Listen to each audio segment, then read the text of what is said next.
Gəlin Azərbaycan ədəbiyyatında bəzi ilklərə nəzər salaq. İlk poema 12-ci əsr Əfsələddin Xəqani Töhfətül İraqiyin poeması farscadır.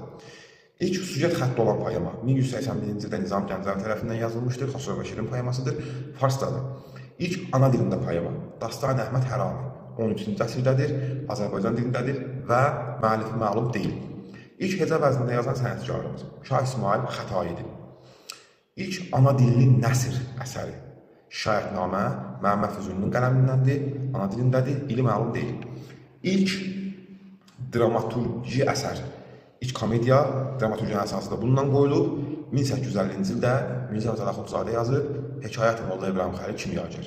Sonra ilk povest 1857-ci ildə yenə Mirzə Fətəli Axundzadənin qələmindən Aldanmış Kəvakib povesti. Sonra ilk faciə 1896-cı ildə kim tərəfindən yazılıb? Müsbət Fəxrəddin əsəridir, Nəzəf bəy Vəzirov tərəfindən yazılıb.